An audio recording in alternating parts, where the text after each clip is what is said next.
भगले जवान छौरी खोजै छे डोज गे हमरा से पोट जन लेबो रोजे रोज गे हमरा से पोट जन लेबो भगले जवान छौरी खोजै छे डोज गे हमरा से पोट जन लेबो चुमा रोज गे एक बेर दिल के सुकून करे दे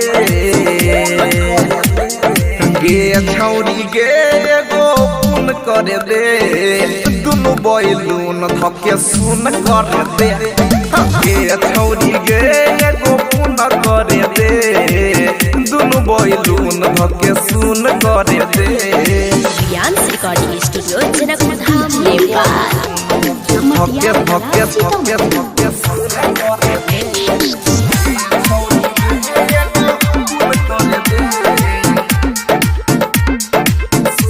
तोरा चढ़ल छौ मक्की त छौरी गे बियाह गले ए न जवानी न तू बर्बाद करे क्यों न पुष्प बाबे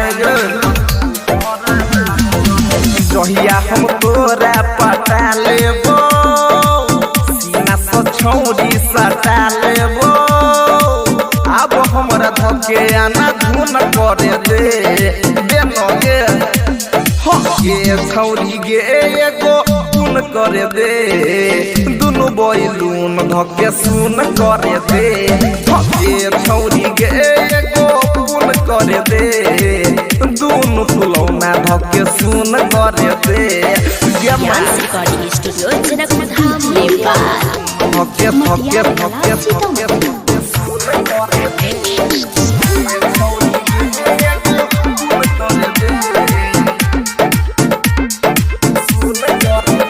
पहले राजन सोहनी के संग में फसल रहे छौरी के तू बहुत बहसल चले जाने छियौ तोहर खेला के पड़ल से आई हमरा फेला के राकेश के मुँह में जामुन धरे दे गे छौरी गे एगो पुन करे दे